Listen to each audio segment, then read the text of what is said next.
Chapter 3. The Problem. I confess, at these words, a shudder passed through me. There was a thrill in the doctor's voice, which showed that he was himself deeply moved by that which he had told us.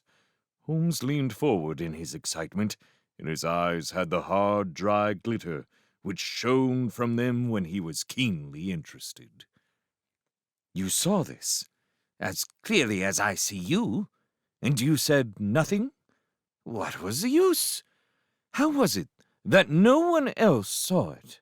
The marks were some 20 yards from the body, and no one gave them a thought. I don't suppose I should have done so had I not known this legend.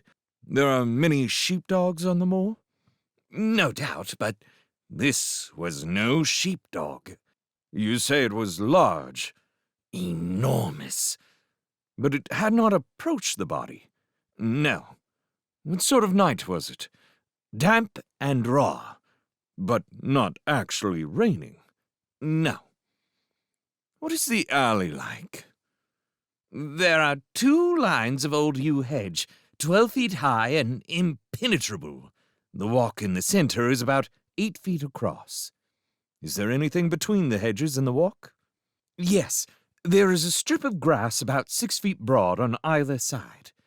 I understand that the yew hedge is penetrated at one point by a gate? Yes, the wicket gate which leads on to the moor. Is there any other opening? None. So that to reach the yew alley, one either has to come down it from the house or else to enter it by the moor gate. There is an exit through a summer house at the far end. Had Sir Charles reached this? No, he lay about 50 yards from it. Now, tell me, Dr. Mortimer, and this is important, the marks which you saw were on the path and not on the grass? No marks could show on the grass. Were they on the same side of the path as the moor gate? Yes, they were on the edge of the path on the same side as the moor gate.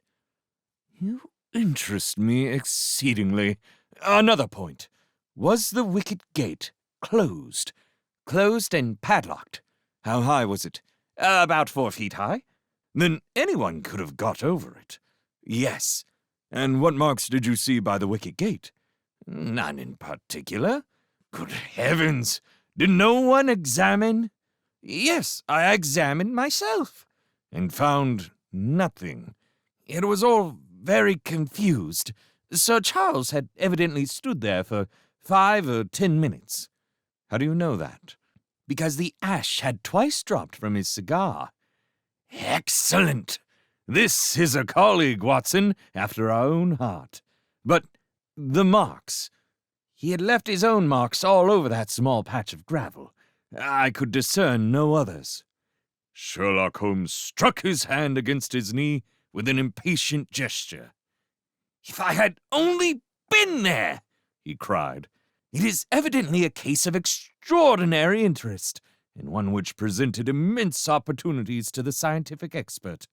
That gravel path upon which I might have read so much has been long ere this smudged by the rain and defaced by the clogs of curious peasants. Oh, Dr. Mortimer, Dr. Mortimer! To think that you should have not called me in. You have indeed much to answer for.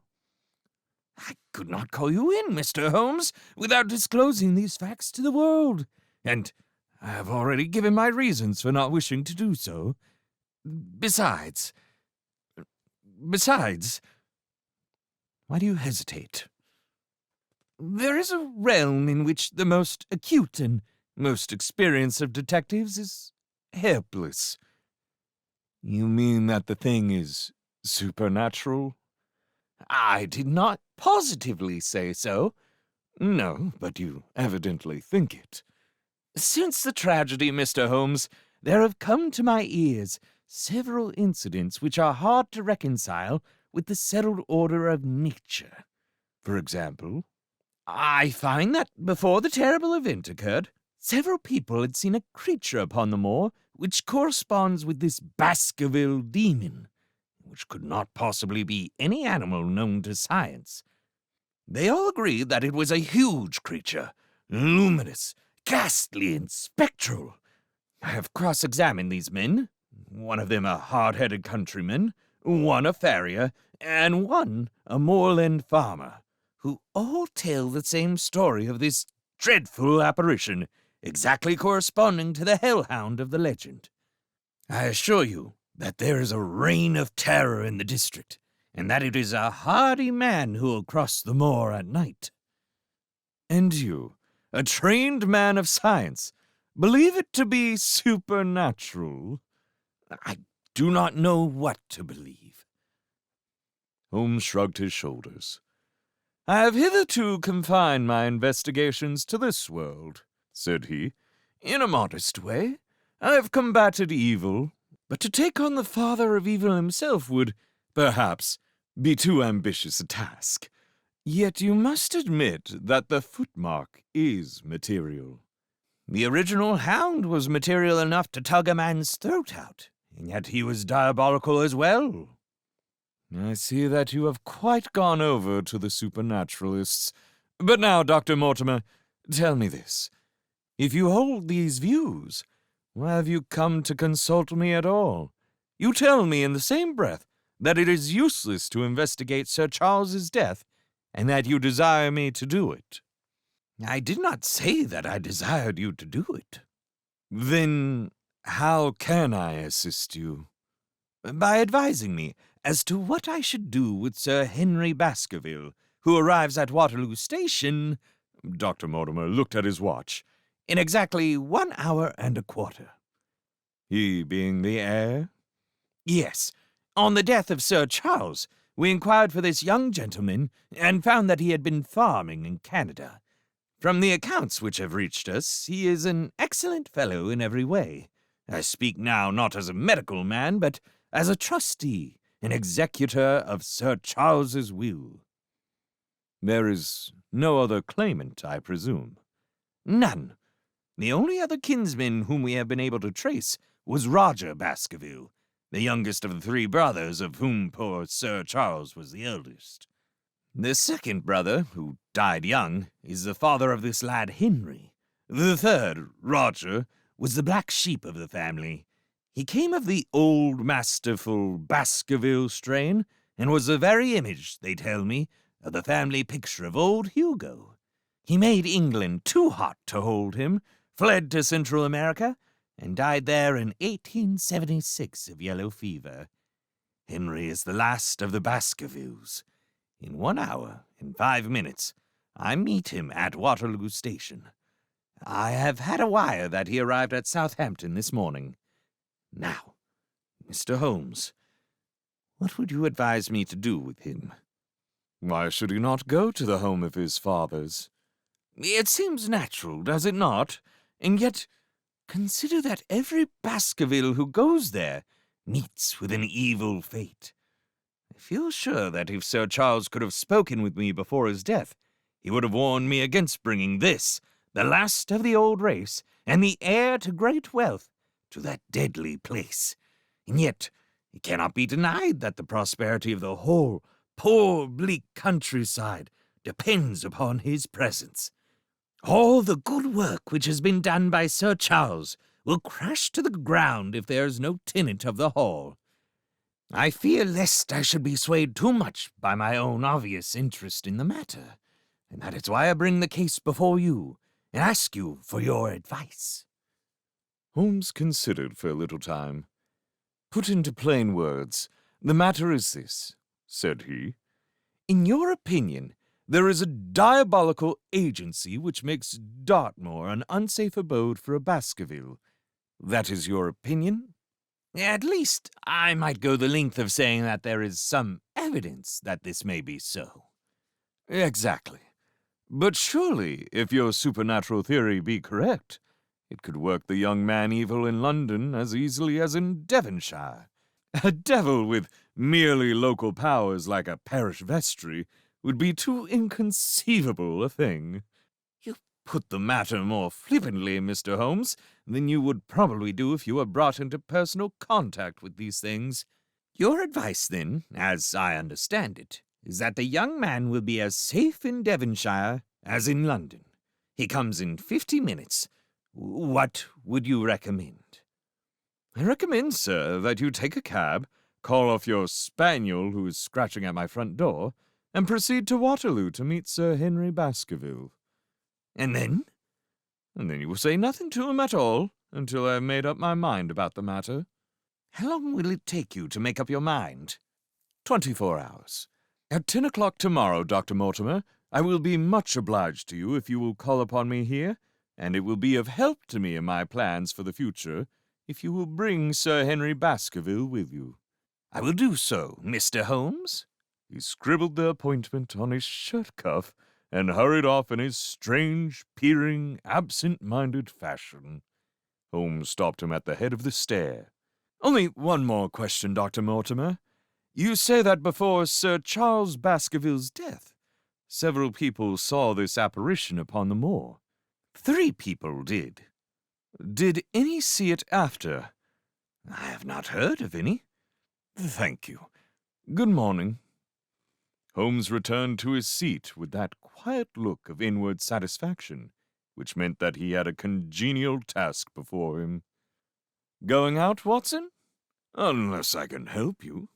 "No, my dear fellow. It is at the hour of action that I turn to you for aid. But this is splendid, really unique from some points of view. When you pass Bradley's, would you ask him to send up a pound of the strongest shag tobacco? Thank you. It would be as well if you could make it convenient not to return before evening. Then I should be very glad to compare impressions as to this most interesting problem which has been submitted to us this morning." I knew that seclusion and solitude were very necessary for my friend in those hours of intense mental concentration, during which he weighed every particle of evidence, constructed alternative theories, balanced one against the other, and made up his mind as to which points were essential and which immaterial. I therefore spent the day at my club, and did not return to Baker Street until evening. It was nearly 9 o'clock when I found myself in the sitting-room once more. My first impression as I opened the door was that a fire had broken out, for the room was so filled with smoke that the light of the lamp upon the table was blurred by it. As I entered, however, my fears were set at rest, for it was the acrid fumes of strong, coarse tobacco which took me by the throat and set me coughing. Through the haze, I had a vague vision of Holmes in his dressing gown, coiled up in an armchair with his black clay pipe between his lips. Several rolls of paper lay around him. "Got cold, Watson?" said he. "No, it's this poisonous atmosphere." "I suppose it is pretty thick, now that you mention it." "Thick? It is intolerable." "Open the window, then. You have been at your club all day, I perceive." "My dear Holmes." "Am I right?" "Certainly. But how?" He laughed at my bewildered expression. "There is a delightful freshness about you, Watson, which makes it a pleasure to exercise any small powers which I possess at your expense. A gentleman goes forth on a showery and miry day. He returns immaculate in the evening with the gloss still on his hat and his boots. He has been a fixture, therefore, all day. He is not a man with intimate friends. Where, then, could he have been? Is it not obvious?" "Well, it is rather obvious." "The world is full of obvious things which nobody by any chance ever observes. Where do you think that I have been?" "A fixture also." "On the contrary, I have been to Devonshire." "In spirit." "Exactly. My body has remained in this armchair and has, I regret to observe, consumed in my absence 2 large pots of coffee and an incredible amount of tobacco. After you left, I sent down to Stanford's for the ordnance map on this portion of the moor, and my spirit has hovered over it all day. I flatter myself that I could find my way about." "A large-scale map, I presume?" "Very large." He unrolled one section and held it over his knee. "Here you have the particular district which concerns us. That is Baskerville Hall in the middle, with a wood round it. Exactly. I fancy the yew alley, though not marked under that name, must stretch along this line with the moor, as you perceive, upon the right of it. This small clump of buildings here is the hamlet of Grimpen, where our friend Dr. Mortimer has his headquarters. Within a radius of 5 miles there are, as you see, only a very few scattered dwellings. Here is Laughter Hall, which was mentioned in the narrative. There is a house indicated here which may be the residence of the naturalist. Stapleton, if I remember right, was his name. Here are 2 moorland farmhouses, High Tor and Foulmire. Then, 14 miles away, the great convict prison of Princetown. Between and around these scattered points extends the desolate, lifeless moor. This, then, is a stage upon which tragedy has been played, and upon which we may help to play it again. It must be a wild place. Yes, the setting is a worthy one. If the devil did desire to have a hand in the affairs of men, then you are yourself inclining to the supernatural explanation. The devil's agents may be of flesh and blood, may they not? There are 2 questions waiting for us at the outset. The one is whether any crime has been committed at all. The second is, what is the crime, and how was it committed? Of course, if Dr. Mortimer's surmise should be correct, and we are dealing with forces outside the ordinary laws of nature, there is an end of our investigation. But we are bound to exhaust all other hypotheses before falling back upon this one. I think we'll shut that window again, if you don't mind. It's a singular thing, but I find that a concentrated atmosphere helps a concentration of thought. I've not pushed it to the length of getting into a box to think, but that is the logical outcome of my convictions. Have you turned the case over in your mind? Yes. I've thought a good deal of it in the course of the day.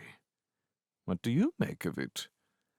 It is very bewildering. It has certainly a character of its own. There are points of distinction about it. That change in the footprints, for example. What do you make of that?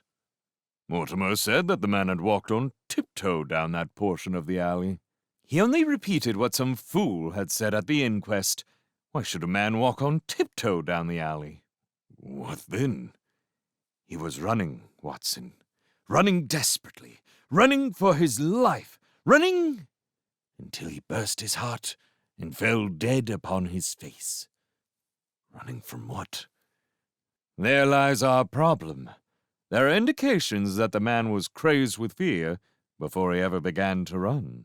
How can you say that? I am presuming that the cause of his fears came to him across the moor. If that were so, and it seems most probable, only a man who had lost his wits would have run from the house instead of towards it. If the gypsy's evidence may be taken as true, he ran with cries for help in the direction where help was least likely to be. Then again, whom was he waiting for that night? And why was he waiting for him in the yew alley, rather than in his own house? You think that he was waiting for someone? The man was elderly and infirm. We can understand his taking an evening stroll, but the ground was damp, and the night inclement. Is it natural that he should stand for 5 or 10 minutes, as Dr. Mortimer, with more practical sense than I should have given him credit for, deduced from the cigar ash? But he went out every evening. I think it unlikely that he waited at the moor gate every evening. On the contrary, the evidence is that he avoided the moor. That night, he waited there. It was the night before he made his departure for London. The thing takes shape, Watson. It becomes coherent. Might I ask you to hand me my violin? And we will postpone all further thought upon this business until we have had the advantage of meeting Dr. Mortimer and Sir Henry Baskerville in the morning.